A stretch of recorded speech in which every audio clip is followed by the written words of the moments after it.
Jail, Pakistan, Lahore की सजाए मौत की कोठरी में कैद हूं। 24 मई 71 की सुबह एक नंबरदार ने आकर मुझसे कहा कि निकलो, तुम्हें ड्योढ़ी में बुलाया गया है। एक फौजी अफसर तुम्हारा फैसला सुनाने आया है। मैं उसके साथ जेल की ड्योढ़ी में पहुंचता हूं। मेरा दिल बुरी तरह से धड़क रहा है। वो मुझे मेजर अशफाक के सामने लाकर खड़ा कर देता है, जो मेरे फील्ड जनरल कोर्ट मार्शल में सरकारी वकील था। उसने फैसला सुनाया, मिस्टर मोहनलाल भास्कर उर्फ मोहम्मद असलम, फौजी अदालत तुम्हें पाकिस्तान के खिलाफ जासूसी के इल्जाम में 14 साल कैद बामशक्कत की सजा देती है। ये सुनते ही मैं खुशी से पागल हो गया, क्योंकि सजाए मौत से बच गया था, जो समरी कोर्ट मार्शल में मेरे लिए रिकमेंड की गई थी। मैं दौड़ता हुआ बैरक में आया। यारों ने समझा कि मैं बरी हो गया हूं।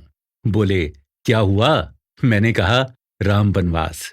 ये कहकर मैं अपनी कोठरी में आ गया और सोचने लगा उस लंबे सफर के बारे में जिसे मैं तय कर चुका था, और उसके बारे में जिसे अभी तय करना बाकी था। उस एकांत कोठरी में अतीत की परछाइयां धीरे धीरे मन पर उतरने लगती हैं। शुरू होती है दास्तां अपनी।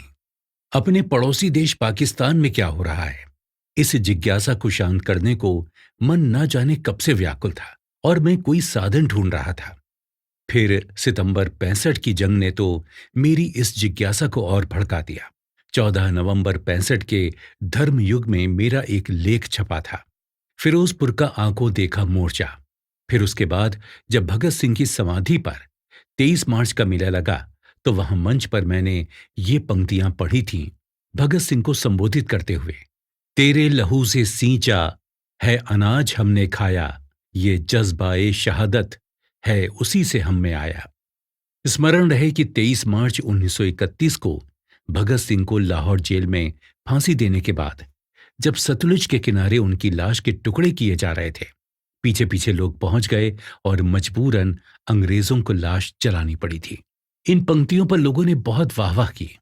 जब मैं मंच से उतरा तो एक अधिकारी सा लगने वाला व्यक्ति मेरे पास आया और बोला, भास्कर साहब, देश के लिए कविताएं पढ़ना बहुत सरल है, मरना बहुत कठिन। क्या वाकई आप में भगत सिंह वाला जवान शहादत भाव है? ये सुनते ही मैं जलाल में आ गया और बोला, साहब, जब कभी सीमा पर गोली चले तो बुला लेना। आपसे 4 कदम आगे चलूंगा और पीछे भागने लगूं तो गोली मार देना। या देश के लिए कहीं भी आपको मेरी जरूरत पड़े तो ये जिस्म जहां हाजिर है। वो साहब कौन थे? मुझे किसने इस राह पर प्रेरित किया और मैंने क्या क्या किया, इसका जिक्र करना देश के हित में नहीं है। गुप्तचर का जीवन इतना एकाकी तथा आत्म केंद्रित होता है कि वो अपने भेदों की दुनिया में अपने प्रियजन को भी झांकने नहीं देता। मैं सुन्नत करवाकर मुसलमान बन चुका हूं। ये बात मेरे माता पिता तो दूर, पत्नी तक को पता ना थी। ना वो ये जानते थे कि मैं क्या करता हूं, कहां जाता हूं। सीमा की ओर कभी आप नजर उठाकर देखें तो साएं साएं करता अंधेरा ही अंधेरा नजर आएगा। पता नहीं मौत कहां किस रूप में छिपी बैठी रहती है। सांप या बिच्छू काट भी ले तो भी चीख नहीं सकते, वरना दुश्मन गोली मार देगा। कहीं जंगली सुअर दंदना रहे हैं तो कहीं गीदड़ हुआ रहे हैं। पीछा करते हैं गोश्त पर पले हुए खूंखार कुत्ते, और इनसे दो चार होता है जासूस। बेसरो सामान 10 करोड़ दुश्मनों की 20 करोड़ आंखों से खुद को बचाए हुए, अपनी आंखों पर धूप का चश्मा चढ़ाए हुए, ताकि कोई उसकी आंखों से उसकी भावनाओं को भांप ना ले। अजनबी लोगों में, अजनबी शहरों में विचरता है, 100 तरह के स्वांग भरता है। हाँ, तो उन दिनों दंदनाती अयूब शाही लड़खड़ा रही थी। भारत से 10,000 साल तक लड़ने की बात यूएनओ में कहकर भुट्टो साहब लोगों के दिलो दिमाग पर छा गए थे और तलवार बनकर अयूब साहब के सिर पर लटक रहे थे। अयूब साहब ने इन्हें पागल करार देकर दिमागी इलाज के लिए चीन भिजवाया, और ये मियाँ वहां से ऐसा आफत का परकाला बनकर आए कि अयूब का दिलो दिमाग हिला कर रख दिया।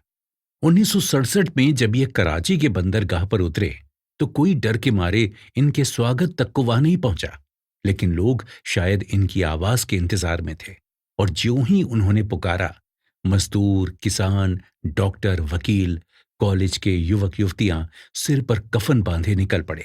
जेलें भर गईं, मार्शल लॉ लागू कर दिया गया। तमाम बड़े शहरों लाहौर, सियालकोट, मुल्तान, लायलपुर, पेशावर, रावलपिंडी में कर्फ्यू लगा दिया गया। और यही वो दिन थे जब मैंने पाकिस्तान जाना शुरू किया था। शाम के 4 बजे थे। मैं आरा बाजार लाहौर छावनी में था। 3 घंटे के लिए कर्फ्यू में ढील दी गई थी।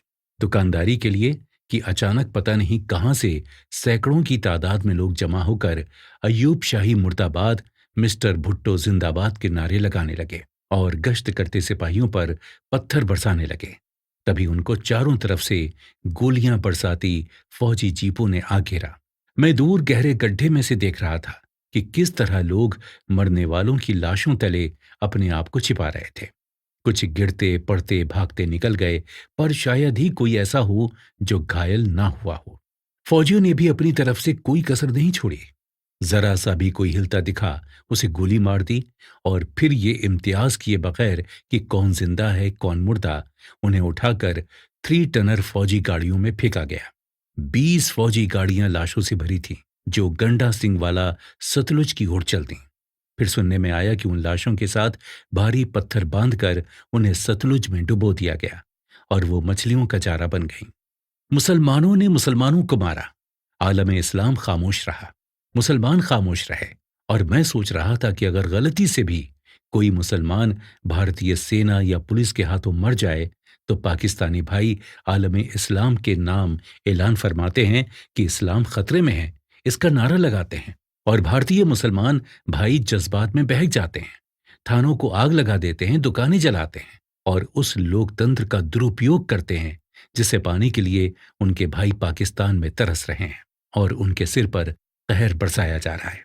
आप सुन रहे हैं कुकू एफएम पर मोहनलाल भास्कर द्वारा लिखित मैं पाकिस्तान में भारत का जासूस था की ऑडियो बुक। मैं हूं आरजे गौहर परवेज। कुकू एफएम सुने जो मन चाहे। अगर भूगोलवेत्ता सही हैं, तो भविष्य में उन पाकिस्तानी भाइयों की हड्डियां बहती हुई मैदानों में जा बिछेंगी और तहदार चट्टानों के रूप में उभरेंगी और समय पाकर तेल बन जाएंगी, जिससे लोकतंत्र की ज्वाला फूटेगी। लेकिन अभी कुर्बानी का रास्ता बहुत लंबा है। पता नहीं अभी इनकी कितनी पीढ़ियों को इसकी कीमत चुकानी है।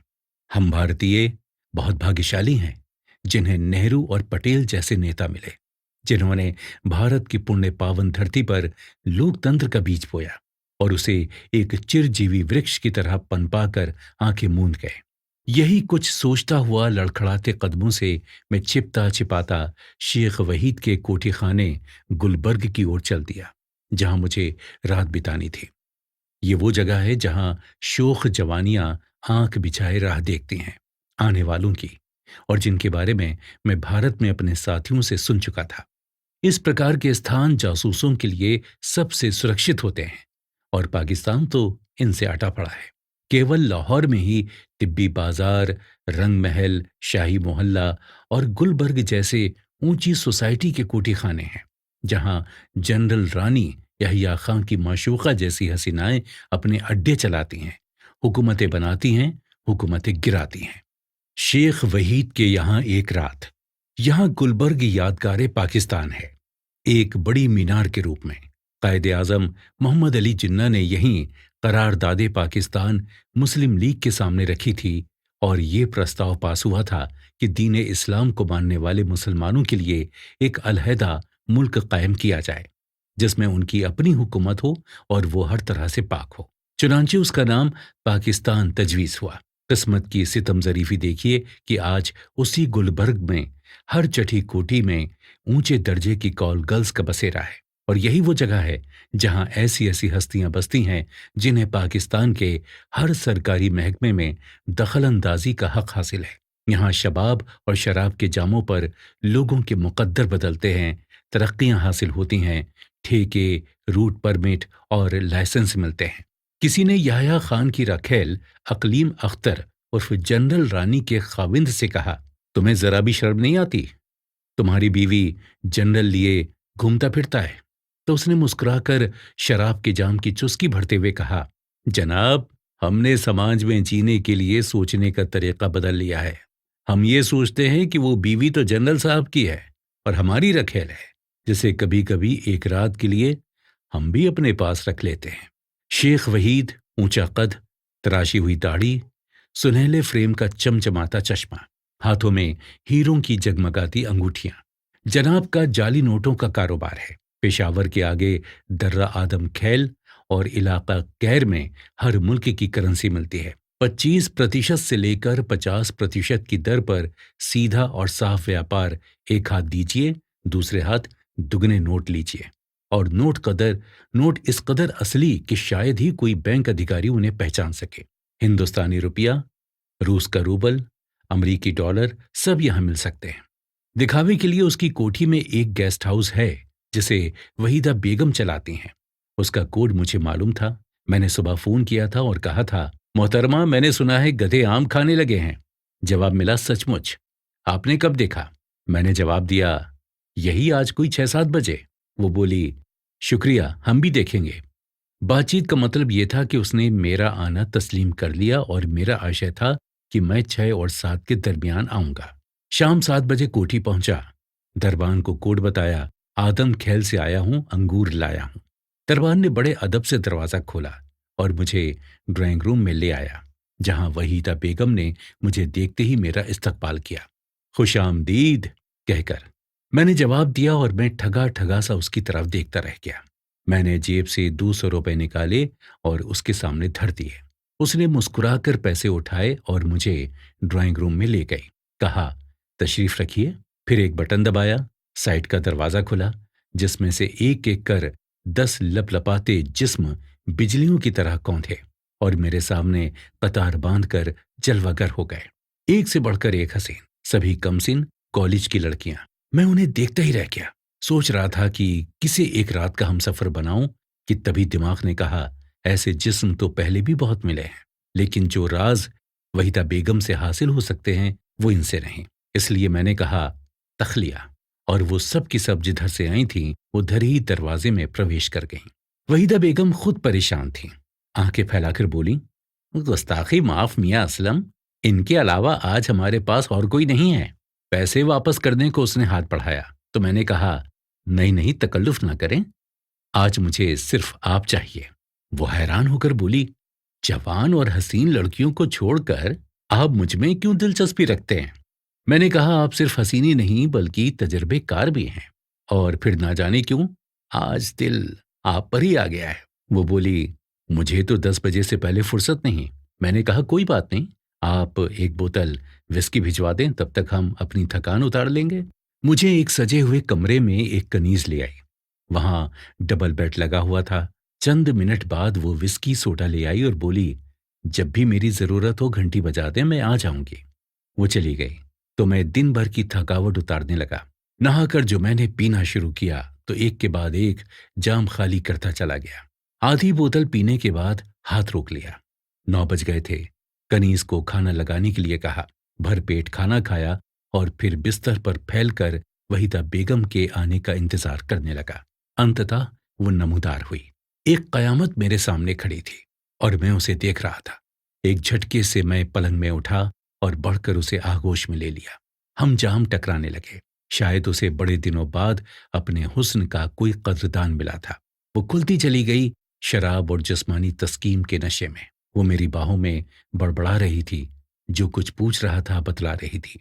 शेख वहीद की हकीकत, उन फौजी अफसरों के नाम जो वहां आते हैं, जिन पाकिस्तानी अधिकारियों से उसका संपर्क है, उन सब के बारे में वो मुझे बताती चली गई। उसकी बाहों में खोकर भी मैं वो खूनी नज़ारे नहीं भूल पाया था जो मैंने आरा बाजार, लाहौर छावनी में देखे थे। मरते हुए लोगों की चीख पुकार अभी तक कानों में गूंज रही थी और मैं सोच रहा था, इस मुल्क का भविष्य क्या है। ये सोचते सोचते जाने कब नींद आ गई। वहीदा तो कब की सो चुकी थी। सुबह अजान सुनकर मेरी नींद खुली।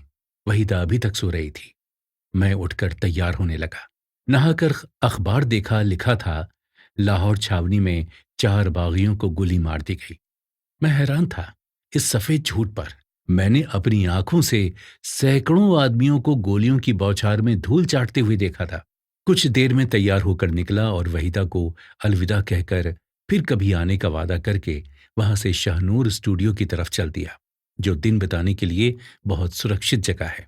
यहाँ जवान लड़के और लड़कियां फिल्मों में भर्ती होने के लिए अक्सर घर से भाग कर आए होते हैं और कोई एक दूसरे को ना तो अपना सही नाम बताता है और ना ही पता। लाहौर से मुल्तान। मुझे मुल्तान छावनी में किसी से मिलना था। लाहौर बस स्टैंड की शोभा देखते ही बनती है। पाकिस्तान का बस सिस्टम मुझे बहुत पसंद आया।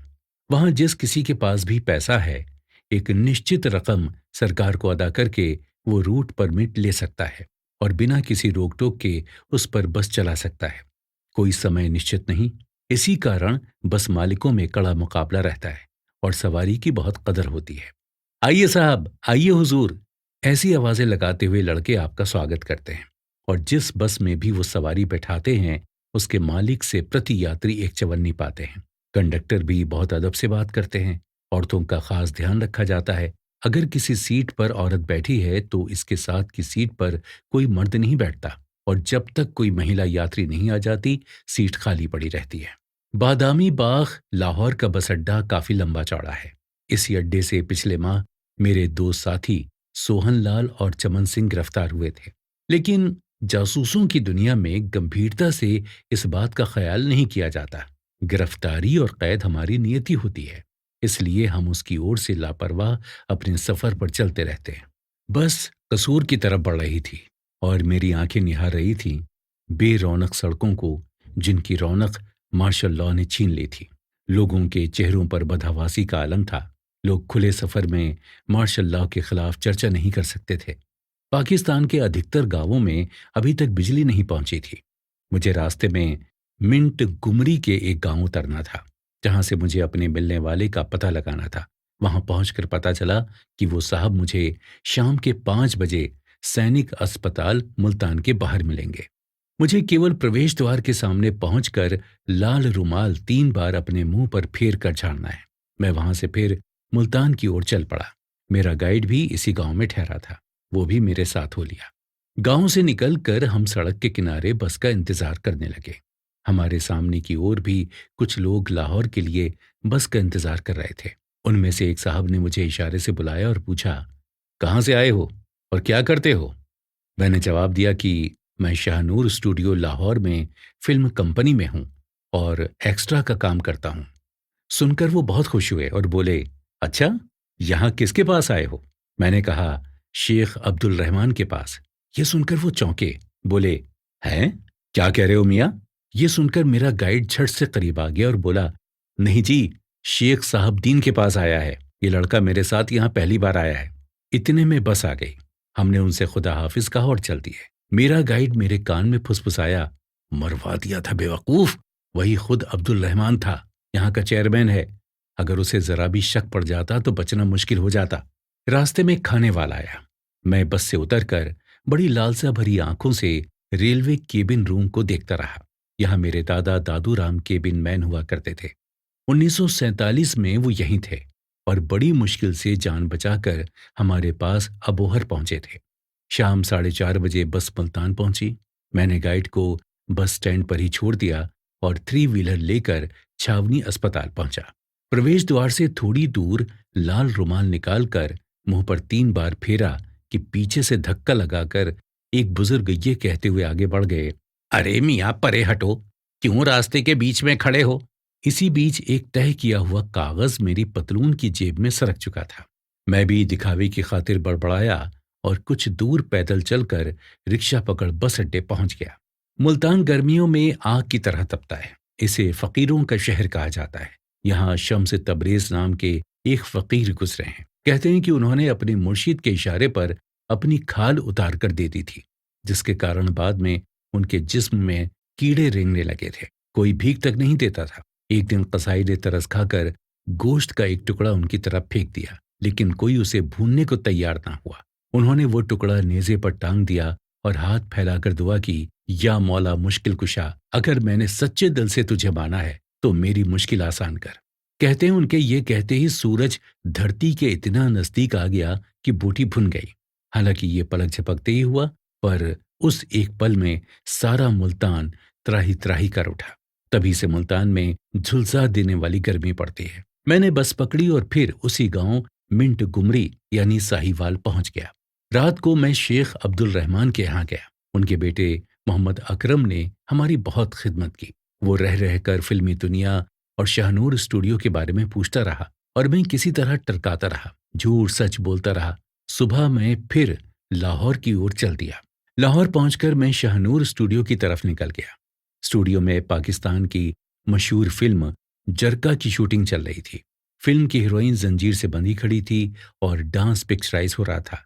गीत के बोल थे, तू के नावाकिफ आदाबे गुलामी है अभी, रक्स जंजीर पहनकर भी किया जाता है। आज कातिल की ये मर्जी है, ऐ सरकश लड़की, सरे महफिल तुझे कोड़ों पर नचाया जाए, मौत का रक्स जमाने को दिखाया जाए। इस तरह जुल्म को नजराना दिया जाता है। देख फरियाद ना कर, सर ना झुका, पांव उठा, कल को जो लोग करेंगे तू अभी से कर जा। नाचते नाचते आजादी की खातिर मर जा। मंजिले इश्क में मर मर के जिया जाता है, रक्स जंजीर पहनकर भी किया जाता है। मुझे लग रहा था कि सारी पाकिस्तानी कौम उसी लड़की की तरह जंजीरों में जकड़ी हुई मार्शल लॉ के कोड़ों पर नाच रही है। जब से इसने जन्म लिया है, इसकी जवानी, इसका बचपन, सभी मार्शल लॉ हुकूमत के खूनी पंजों में पिसते रहे हैं। कभी लियाकत अली आए, कभी सिकंदर मिर्जा, कभी अयूब, केवल तस्वीरें बदलती रहीं, लेकिन आवाम का गला घोटने वाले फौजी हाथ वहीं के वहीं रहे। इसराइल के खिलाफ फिलिस्तीनी छापामारों की लड़ाई पर यह फिल्म जरका बनाई गई है। आज का दिन यहां बिताकर अगले दिन मुझको सियालकोट लौट जाना था। रात स्टूडियो के करीब अपने एक दोस्त के यहाँ गुजारी। सुबह मेरा एक गाइड मुझे बादामी बाग बस अड्डे पर मिल गया था। उसे लेकर बजाय सीधे सियालकोट जाने के पहले हमने गुजरांवाला की तरफ जाना उचित समझा। रास्ते में लायलपुर पड़ता है। लाहौर फैलते फैलते लायलपुर तक जा मिला है, जिस तरह दिल्ली फैलते फैलते रोहतक तक आ पहुंची है। हमने गुजरांवाला में ग्रैंड होटल में एक कमरा किराए पर लिया। मेरे गाइड की उम्र 60 साल की थी। होटल काउंटर पर मैंने मैनेजर को बताया कि बाबा की आंखें दिखाने के लिए हमें डस्का जाना है। डस्का गुजरांवाला से सियालकोट की तरफ चंद मील पर है। वहां आंखों का बड़ा मशहूर अस्पताल था। हम बस पकड़कर डस्का पहुंचे। बूढ़े की आंखें टेस्ट करवाईं, दवाइयों की पर्ची बनवाई और सियालकोट की तरफ लौटे। जब बस सियालकोट डरमी वाला चौक पहुंची तो वहां से बस में सादे कपड़े पहने एक व्यक्ति सवार हुआ। उसे देखते ही मेरी छठी इंद्रिय ने काम करना शुरू कर दिया। वो आदमी मेरे करीब ही आकर बैठ गया था। सियालकोट उतर कर हम दवाइयों की दुकान पर पहुंचे। मरकरी गूगल साफ करने के बहाने मैंने शीशों में देखा तो वही आदमी 50 गज की दूरी पर खड़ा हम पर निगरानी करता दिखाई दिया। चुनांचे उस रोज छावनी की तरफ जाने का इरादा छोड़ हम वापस बस स्टैंड पर आ पहुंचे और सियालकोट से फिर डस्का तक का टिकट ले लिया। जब हम डस्का उतरे तो वो शख्स हमें अस्पताल की ओर जाते देखता रहा। उसका शक दूर हो गया था, लिहाजा उसने हमारे पीछे आना बेहतर नहीं समझा। हमने रात गुजरांवाला में गुजारी और सुबह खारियां की तरफ चल दिए। खारियां पाकिस्तान की सबसे बड़ी छावनी है, जिसे अमेरिका ने बनवाया है। पाकिस्तान पर यह इनायत इसलिए की गई थी ताकि अमेरिका को रूस के खिलाफ पाकिस्तान में अपने निजी फौजी अड्डे कायम करने की इजाजत मिल सके। सफाई और वास्तुशिल्प की दृष्टि से खारियां इस्लामाबाद से नंबर 2 पर है। अभी हम खारियां की हद में प्रवेश कर ही रहे थे कि हमें दूर से फौजी गाड़ियों का एक कारवां खारियां आता हुआ दिखाई दिया। लगता था पाकिस्तान की फर्स्ट कोर की कोई बहुत बड़ी एक्सरसाइज हुई है। लिहाजा हमने कंडक्टर से अपनी टिकटें बढ़वाकर जेहलम तक की करवा ली।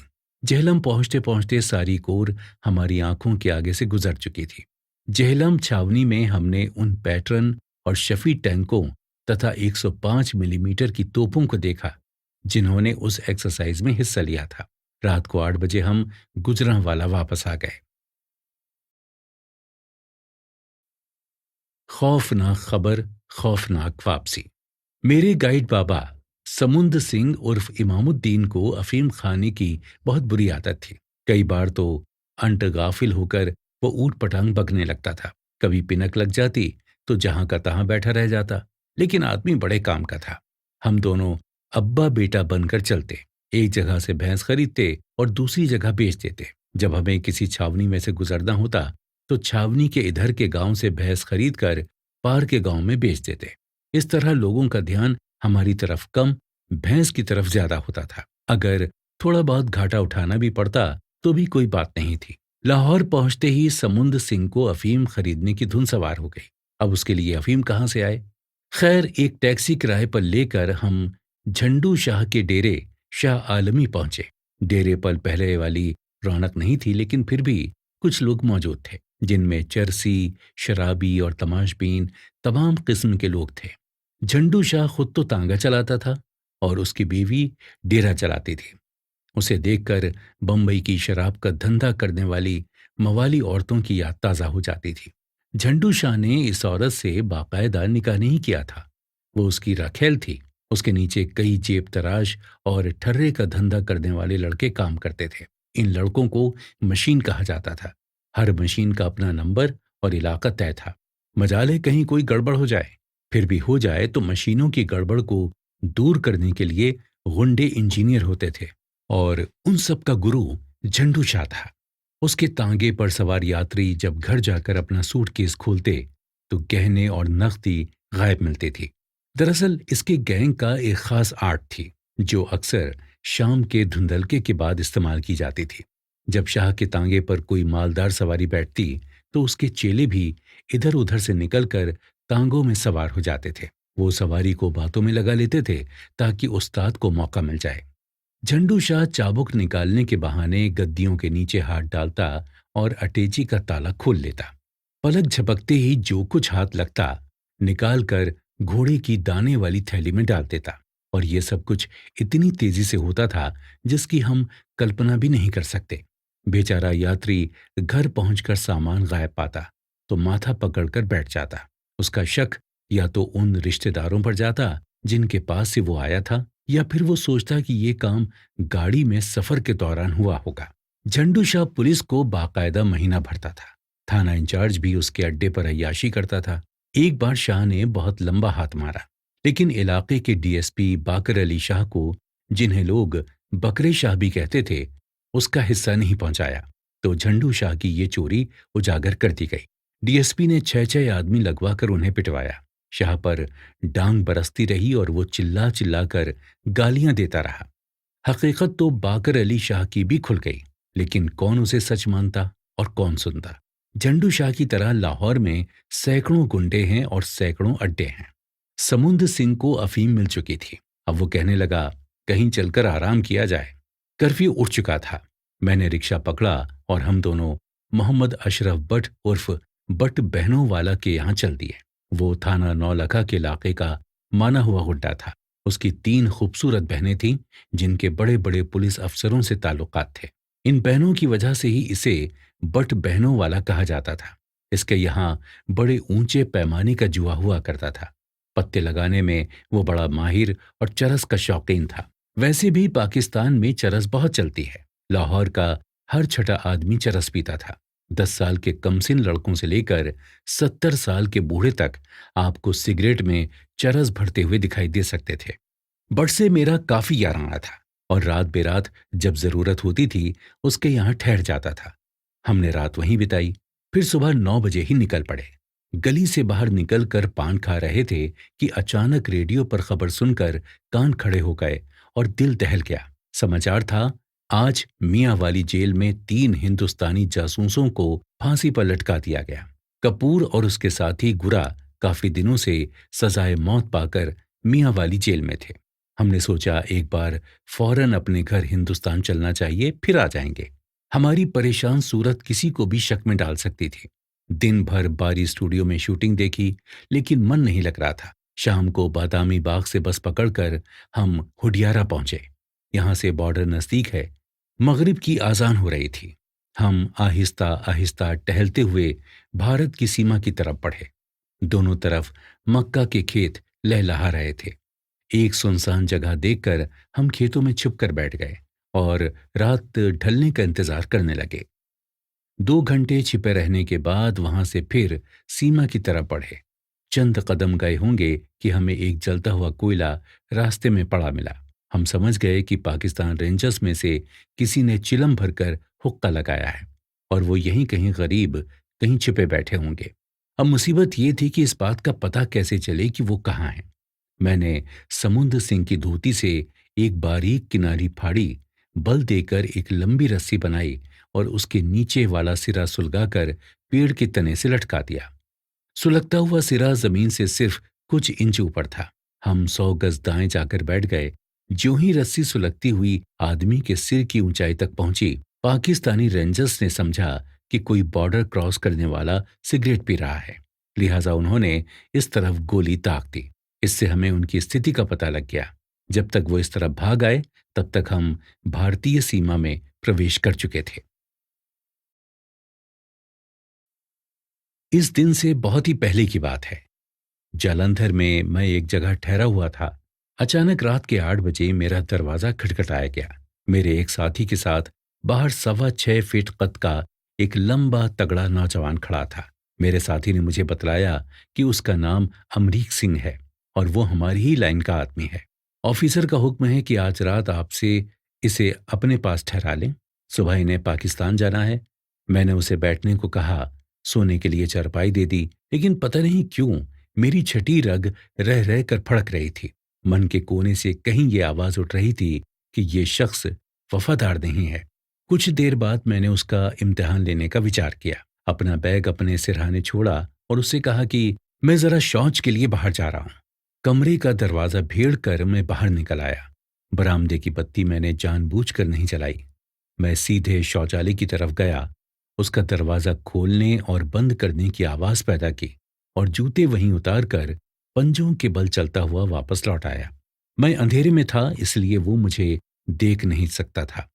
दरवाजे की झिरी में से मैंने देखा कि वो मेरे बैग से कागज निकाल निकाल कर पढ़ता और उन्हें ज्यों का त्यों रखता जा रहा था। मुझे जो कुछ देखना था वो मैंने देख लिया। फिर वापस शौचालय की तरफ जाकर जूते पहने और दूर से ही खट खट करता हुआ वापस लौट आया। सारी रात नींद नहीं आई। सुबह मूसलाधार बारिश हो रही थी। मुझे नाश्ता करने के लिए बाहर जाना था, लेकिन मैं किसी भी कीमत पर उसे कमरे में अकेला नहीं छोड़ना चाहता था। लिहाजा मैंने उसे बाहर जाने को कहा और क्वार्टर को ताला लगा दिया। उसने बहुत एतराज किया कि बाहर बड़े जोर की बारिश हो रही है, लेकिन मैंने उसकी एक नहीं सुनी। मैंने ऑफिसर से उसके बारे में सब कुछ बता दिया, लेकिन उसके पूछने पर अमरीक सिंह साफ मुकर गया। इस बात के 3-4 महीने गुजर जाने के बाद 16 सितंबर की सुबह जब मैं घर से रवाना हुआ था, तो दिल में बहुत बुरे बुरे ख्यालात आ रहे थे। जी करता था चलती गाड़ी से छलांग लगाकर घर वापस लौट आऊं, किंतु होनी बहुत बलवान थी। जब मैं अगले दिन दोपहर के वक्त बॉर्डर क्रॉस करने के लिए खालड़ा की चौकी थे कला पहुंचा, आकाशवाणी से ये गीत बज रहा था, ओ जाने वाले, हो सके तो लौट के आना। पिछले 6-7 महीनों में मेरे 4 साथी पाकिस्तान में गिरफ्तार हो चुके थे और मुझे लग रहा था ये गीत उसी की तरफ संकेत कर रहा है। फिर भी रात के 2 बजे चांद ढलने पर कर्तव्य के अनचाहे धागों से बंधा हुआ मैं बॉर्डर पार चल पड़ा। कदमों से इस बार ना वो पहले वाली चुस्ती थी और ना सतर्कता। बॉर्डर पार करते ही बड़े जोर से उल्लू बोला। दिल कांप कर रह गया। अभी सुबह होने में 3 घंटे बाकी थे। मक्का के खेतों में एक जगह चादर बिछाई और सो गया। मेरे साथ मेरा गाइड बाबा समुंद सिंह उर्फ इमामुद्दीन भी था। वो तो अफीम की गोली खाकर सो गया, लेकिन मुझे नींद नहीं आई। अंधेरे में रह रहकर अनजाने हाथ गर्दन की तरफ बढ़ते दिखाई दे रहे थे। सुबह अजान हुई। मुल्ला की बांग सुनकर हम उठे। जोहड़ में मुंह हाथ धोया और सड़क की तरफ चल दिए। 8 मील भीतर घुस आए थे। दिन निकल चुका था और इस रोशनी में वापस हिंदुस्तान जाना नामुमकिन था। लाहौर जाने के लिए बस तैयार खड़ी थी। हम उसमें बैठ गए, लेकिन मन को किसी करवट चैन नहीं आ रहा था। आधा घंटा बाद बस चल पड़ी। बरकी से इस तरफ सड़क के किनारे एक गांव है, छोटा बरका। जब वहां बस रुकी तो अमरीक सिंह ने 4 आदमियों सहित बस में प्रवेश किया, हमसे दुआ सलाम की और मेरे पास ही बैठ गया। मेरे दिल की धड़कन एकदम तेज हो गई। सांस जैसे गले में अटक सी गई। दिल रह रह कर कह रहा था, आज जरूर कुछ होकर रहेगा। जब इच्छू गिल नहर के ऊपर से गुजर रही थी, तो मैंने अपना मिनी कैमरा नजर बचाकर नहर में फेंक दिया। पता नहीं कौन सी अज्ञात शक्ति मुझे इसके लिए प्रेरित कर रही थी। चंद मील जाकर रेल के फाटक पर बस रुकी। मैं भी वहीं थोड़ी देर के लिए बस से नीचे उतर गया। और टहलता टहलता रेल फाटक के करीब जा खड़ा हुआ। एक गाड़ी क्रॉस करने वाली थी। मन में आया कि छलांग लगाकर लाइन पार कर जाऊं, लेकिन यह हसरत भी दिल में ही रह गई। अमरीक सिंह फिर मेरे पास आ खड़ा हुआ था। मैंने उससे कहा, जमील, ये उसका पाकिस्तानी नाम था, तुम्हारे साथ ये कौन लोग हैं? वो खिलखिलाकर हंस पड़ा। बोला, मेरे स्मगलर दोस्त हैं। पागल, तुम्हारा रंग क्यों उड़ा जा रहा है? अरे अपने आप को संभालो, नहीं तो अपने साथ हमें भी मरवाओगे। लेकिन न जाने क्यों मुझे उसकी हंसी खोखली लगी और बातें भी। पर क्या करता, मजबूर था। भागने का कोई चारा नहीं था। उसके साथियों की कमर से पिस्तौल झांक रहे थे, जबकि मैं खाली हाथ था। मेरी हालत उस बकरे के समान थी जिसे कसाई कत्ल करने के लिए ले जा रहे हों, बल्कि उस बकरे से भी अधिक दयनीय थी, क्योंकि मैं चिल्ला भी नहीं सकता था। बस से उतरते ही अमरीक सिंह ने मेरे गाइड से कहा, बाबा, तेरा माल मेरे पास है, अभी चाय के साथ देता हूं। वो हमें जमींदारा होटल लाहौर में ले आया। उसके साथी भी उसके साथ थे। तभी मेरे दिमाग में एक तरकीब आई। मैंने होटल वाले को 2 सेर दूध उबालने को कहा। सोचा था कि उबलता हुआ दूध इन पर फेंक कर भाग निकलूंगा, क्योंकि दूध के जले को कम से कम आधा घंटा चैन नहीं आता है। दूध अंगीठी पर चढ़ा दिया गया, लेकिन शायद होनी अधिक बलवान थी। अमरीक सिंह बोला, मैं अभी सिगरेट लेकर वापस आता हूं। ये कहकर जैसे ही वो गया, उसके साथियों ने हमें हैंड्सअप करवा दिया। पिस्तौलें हमारे सीने पर तन गईं। उनसे पूछा, तुम कौन हो? मैंने कहा, मोहम्मद असलम। कहाँ के रहने वाले हो? साहीवाल के 7 चक्के। वहां का चेयरमैन कौन है? शेख अब्दुल रहमान। क्या काम करते हो? भैंसों के व्यापारी हैं। अब कहाँ से आए हो? सरजा मिर्जा से। ठीक है, हम तुम्हें अपने दफ्तर लिए चलते हैं। अगर तुम सचमुच पाकिस्तानी हो तो हम तुम्हें छोड़ देंगे। ये कहकर उन्होंने हमारे हाथ पीछे बांध दिए, आंखों पर पट्टी बांध दी और टैक्सी में बिठाकर लाहौर छावनी की तरफ ले चले। जब टैक्सी ने मोड़ काटा तो उनमें से एक सूबेदार मुझसे बोला, well mister Mohanlal Bhaskar, BA BT, हम तुम्हें 78 नलवा रोड जालंधर छावनी ले जा रहे हैं, जहां तुम्हारा दफ्तर है। अब किसी शक की गुंजाइश नहीं रही थी। जिस बात की शंका थी वही सामने आ चुकी थी। 596 FIU लाहौर में मैं मानसिक रूप से अपने आप को आने वाली मुसीबतों के लिए तैयार कर रहा था। टैक्सी ठहर गई, आंखें खोल दी गईं। हम दफ्तर पहुंच चुके थे। 596 फील्ड इंटेरोगेशन यूनिट के करीब से मैं पहले भी 50 बार गुजर चुका था। हवाई अड्डे से 1.5-2 फर्लांग की दूरी पर एक विशाल कोठी में उसका मुकाम था, और उसके दोनों दरवाजों पर बंदूकधारी संतरी खड़े रहते थे। अंधेरे गलियारे पार करते हुए मुझे एक कमरे के सामने लाया गया, जिसके बाहर लाल बल्ब जल रहा था। चपरासी ने अंदर सूचना दी। अंदर खूबसूरत लंबा तगड़ा फौजी मेजर एजाज मकसूद बैठा था। उसने मुझे कुर्सी पर बैठने को कहा। चपरासी ने हाथ खोल दिए थे। चाय पेश करते हुए उसने बात शुरू की। मिस्टर भास्कर, तुम पढ़े लिखे हो। तुम्हारी शादी हुए 1 साल भी नहीं हुआ है, और तुम्हें मालूम है कि इस लाइन में कभी भी मौत हो सकती है। फिर भी तुम इसमें लगे रहे। इसकी क्या वजह है? पता नहीं कौन सी ताकत उस समय मेरे अंदर बोल रही थी। आज मैं अपने जवाब पर खुद हैरान हूं। खुद मेजर एजाज भी उस वक्त हैरान रह गया। मेरा जवाब था, मौत का एक दिन मुअय्यन है मेजर साहब। You have love for your country, so you can understand it better. आपको भी अपने देश से प्यार है, इसलिए आप इस बात को अच्छी तरह समझ सकते हैं। वो एक पल के लिए सकपका सा गया, फिर ठंडी सांस भरकर बोला, क्यों आप अपने आप पर जुल्म करने के दरवाजे खोल रहे हैं? कसम है कुरान करीम की, मैं तुमसे वादा करता हूं, अगर तुम मेरी एक बात का सही जवाब दे दो, सिर्फ इतना बतला दो कि एटॉमिक एनर्जी इस्लामाबाद से तुमने जो फाइल लेकर हिंदुस्तान पहुंचाई थी वो तुम्हें किसने दी थी, मैं तुम्हें अभी रिहा करके तुम्हारे मुल्क पहुंचा दूंगा। मुझे तुम्हारी जवानी पर रहम आ रहा है बेवकूफ। Atomic energy commission Islamabad. मैं अपने होठों में बड़बड़ाया। माफ करना मेजर, मैंने ऐसा कुछ नहीं किया है। आपको गलत खबर मिली है। मेरे शब्द अभी मुंह में ही थे कि उसने बड़े जोर से मुझे लात मारी। मैं कुर्सी समेत उलट गया। चाय की प्याली मेरे हाथों से छूटकर हवा में नाचती हुई दीवार से जा टकराई। उसका चेहरा गुस्से से तमतमा उठा। बोला, मैं तुम पर रहम खा रहा हूं और तुम मुझे बेवकूफ समझ रहे हो?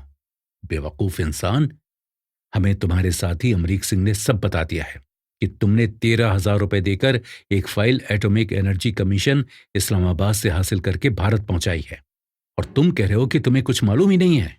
मेजर, आप जैसा पढ़ा लिखा इंसान ये कैसे सोच सकता है कि एटॉमिक एनर्जी कमीशन इस्लामाबाद से कोई फाइल बाहर निकल सकती है? मैंने अपने मुंह से खून पोंछते हुए कहा, फिर तो वहां से यूरेनियम भी गायब हो सकता है और प्लूटोनियम भी। नहीं मेजर, आपको गलत बतलाया गया है। Don't think me a kid. मुझे बच्चा मत समझो। हमने उसी वक्त खबर मिलते ही अपना स्टॉक देखा था। अगर तुम पकड़े ना जाते तो शायद वैसा भी हो जाता। अगर हम तुम्हारे अमरीक सिंह को खरीद सकते हैं तो क्या तुम हमारे किसी आदमी को नहीं खरीद सकते हो? इतने बड़े कंसर्न में कोई भी तुमसे मिला हुआ हो सकता है। खैर कोई बात नहीं। अब तुम अपना पूरा जोर लगाकर बात छिपाने की कोशिश करो और हम तुम्हारी हड्डियों में से सब कुछ निकालने की कोशिश करेंगे। ये कहकर उसने घंटी पर हाथ मारा और गारद से चिल्लाकर कहा, ले जाओ इसे हवलदार अजीज के पास और उससे बोलो कि इसकी सफाई करे, और जब ये मुंह खोलने को तैयार हो तब इसे मेरे पास लाए। हवलदार अजीज रावलपिंडी का रहने वाला नौजवान था। उसने मुझे सारे कपड़े उतारकर उल्टा लेट जाने को कहा। फिर सामने के दरख्त से एक मोटी डाल तुड़वाई जिसकी गांठें छीली नहीं गई थी। उसने दो जवान बुलाए, एक को मेरी टांग दबाए रखने को कहा और दूसरा पीठ पर बैठ गया। इस तरह जुल्म और सितम का दौर शुरू हो गया। जहां जहां डंडे की गांठें जिस्म पर लगती वहीं से खून बह निकलता। मेरी चीखों से कोठरी गूंज रही थी। 1.5 घंटा लगातार वो मुझे मारते रहे, लेकिन नतीजा सिफर। मैं सिर्फ उन्हें वही बता रहा था जितना अमरीक सिंह उनको बता चुका था। एटॉमिक एनर्जी कमीशन वाली फाइल की बात मैंने नहीं मानी। धीरे धीरे मेरी चेतना लुप्त सी हो रही थी। आंखें बंद सी होने लगीं। फिर एकदम जैसे अंधेरा सा छा गया। मैं बेहोश हो चुका था। घंटे भर बाद होश आया तो मैं एक तंग कोठरी में पड़ा था, जो 6 फीट लंबी, 3 फीट चौड़ी और 6 फीट ऊंची थी। बाहर लोहे का जंगला और जंगले के बाद लकड़ी का दरवाजा था। दरवाजे के बीचों बीच 4 इंच का गोल सुराख था, जिससे बाहर खड़े संतरी की आंखें और संगीन झांक रही थी। करीब ही कहीं से बाबा समुंद सिंह की चीखें भी सुनाई दे रही थी। लगता था जैसे 5-6 आदमी मिलकर उसे मार रहे हों। कुछ देर बाद उसकी चीखें सुनाई देनी बंद हो गईं। मेरा दरवाजा खटका। गारद फिर मुझे लेने आ पहुंची थी। एक बंदूकधारी ने मेरे दोनों हाथ पीछे की ओर हथकड़ियों से जकड़ दिए। जब मैं वहां पहुंचा तो रोंगटे खड़ा कर देने वाला दृश्य सामने था। बाबा समुंद सिंह को उल्टा लटका दिया गया था और वो उस वक्त बेहोश था। मेरे पहुंचने पर उसे उतारा गया। मेजर एजाज बड़ी शान से सिगरेट पी रहा था। मुझे देखकर व्यंग से मुस्कुराया और बोला, हाय पेट्रियट, बेटा हम भी देखेंगे तुम्हारा हीरोइज्म कब तक चलता है। तुम जान देने पर आमादा हो तो कोई बात नहीं, हम भी तरस खाने वालों में से नहीं हैं। इसका जवाब ना मेरे पास कोई था और ना ही मैंने दिया। मेरे कपड़े उतरवा कर मेज पर खड़ा कर दिया गया और दोनों हाथ छत पर लटक रहे रस्से के साथ पीछे कसकर बांध दिए गए। रस्सा ऊपर छत से एक घिरनी पर से गुजरता था, फिर नीचे से मेज खींचती गई। अब मैं हवा में लटक रहा था। रस्सी हाथों को काटकर कलाइयों में धंसती चली जा रही थी। ये उल्टा रस्सा जितना मोटे आदमी को तंग करता है उतना पतले को नहीं। फिर भी ताकतवर से ताकतवर इंसान 15 मिनट से अधिक इस पर अपने होश कायम नहीं रख सकता। अब 6 फौजियों ने मुझे पीटना शुरू किया। हर एक के हाथ में एक डंडा था। सूबेदार अनवर खान 1 इंच मोटी बैंस से मेरे पांव के तलवों पर और सूबेदार मोहम्मद असलम मेरी पिंडलियों पर वार कर रहा था। अजीज हवलदार के हाथ में कपड़े धोने वाला थापा था, जिससे वो मेरे कूल्हों पर मार रहा था। नायक नूर खान मेरी पीठ पर डंडे बरसा रहा था और मेजर एजाज मकसूद एक बारीक शहतूत की छड़ी से मेरे सिर पर वार कर रहा था। 2 सिपाही रस्से को धीरे धीरे ऊपर खींच रहे थे। ज्यों ज्यों रस्सा ऊपर खींचता रहा, मेरी चीखें ऊंची होती चली गईं। अब जिस्म पर बरसने वाले डंडों का एहसास तक भी नहीं हो रहा था। मुझ पर बेहोशी तारी हो रही थी। मैंने छटपटाना बंद कर दिया था, क्योंकि छटपटाने से हाथ अधिक छिलते थे। आखिरकार मैंने जिस्म ढीला छोड़ दिया। जैसे मैं हूं ही नहीं। अब एक सुखमय नींद सी आने लगी थी। मेजर एजाज ने मेरे मुंह पर पानी का जग फेंका और बोला, बेटे, यहां मर तो सकते हो, सो नहीं सकते। मैंने पीने के लिए पानी मांगा तो कहने लगे, बेटे, हमने तो अपने रसूले करीम सल्लल्लाहु अलैहि वसल्लम हजरत मोहम्मद साहब के दोहतों को भी करबला के मैदान जंग में पानी नहीं दिया था, तो तुम्हें कहां से पिलाएं? तुम भी तो हमारे खिलाफ जिहाद करने आए थे। राह शहादत को कभी पानी मांगकर, कभी आंसू बहाकर, कभी चीख पुकार मचाकर क्यों दागदार कर रहे हो? हंसते हुए जामे शहादत नोश फरमाओ। ये तो नसीब वालों को ही नसीब होता है। और पता नहीं वो कब तक क्या क्या बकता रहा। मैं बेहोश हो चुका था। जब फिर आंख खुली तो अपने आप को कोठरी में पाया। सूरज पश्चिम की तरफ ढल रहा था। गोल सुराख में से आती हुई धूप की वजह से संगीन और सलाखों की परछाई मेरे जिस्म पर बन रही थी। अभी इन संगीनों और सलाखों की छांव में कितने दिन बिताने हैं, ये भाग्य को ही पता था। अभी तो ये एक लंबे, दुख भरे यातनापूर्ण जीवन की शुरुआत थी। जिस्म का पोर पोर दुख रहा था। कोई अंग ऐसा नहीं था जिस पर मार ना लगी हो। माँ बाप का इकलौता बेटा होने के कारण घर में कभी थप्पड़ भी नहीं खाया था। क्लास में सबसे अच्छा विद्यार्थी होने के नाते कभी स्कूल में भी मार नहीं खाई थी। कॉलेज में तो कोई मारता ही नहीं है। पता नहीं कौन सा ऐसा कर्म कर बैठा था जिसकी मुझे ये सजा मिल रही थी। तभी लकड़ी का दरवाजा खुला। लागरी खाना लिए खड़ा था। दाल के साथ 4 रोटियां थीं, तंदूर की लगी हुई। यूनिट का लंगर पास ही था। मुझे एक प्लेट, एक मग और एक कटोरी दे दी गई। रोटी लेने के लिए मैंने हाथ उठाने चाहे तो हाथों ने उठने से इनकार कर दिया। संतरी ने भागकर गारद कमांडर को रिपोर्ट की। उसने दरवाजा खुलवाकर बाहों की मालिश करवाई। बोला, उल्टा रस्सा देने से अक्सर ऐसा हो जाता है, कोई बात नहीं, अभी ठीक हो जाएगा। और सचमुच थोड़ी देर की मालिश के बाद हाथ काम करने लगे। सुबह से मैंने कुछ नहीं खाया था। मैं रोटी पर टूट पड़ा। पूछताछ करने वाले दफ्तर बंद करके जा चुके थे। गारद कमांडर करामत अली ने पीठ थपथपाते हुए कहा, शाबाश, दिल छोटा नहीं करते। बेटा, मुसीबतें मर्दों पर ही आया करती हैं। जिसको तुम मानते हो उसको याद करो। अल्लाह ने इन्हें तुम्हें इबादत के लिए वक्त दिया है। हमारे हजरत यूसुफ अलैहिस्सलाम 40 साल तक कैद में रहे थे। उन्होंने इस कदर इबादत की थी कि जब वो जेल से निकलने लगे तो दीवारें रो पड़ी थीं कि उनके बाद उन्हें पाक कलाम कौन सुनाएगा। अल्लाह के प्यारों पर ही मुसीबत आती है। अल्लाह अपने प्यारों का इम्तिहान लेता है। मैं साद का सैयद हूं और तुम्हारी पेशानी देखकर कह सकता हूं कि अल्लाह ने तुम्हें किसी बड़े मकसद के पेश नजर कैद करवाया है। इसलिए उसी से राजी रहो जो उसकी रजा है। पेट भरकर खाना खाओ। अगर जिंदा रहे तो इंशाल्लाह जरूर अपने मुल्क, अपने बीवी बच्चों के पास पहुंच जाओगे।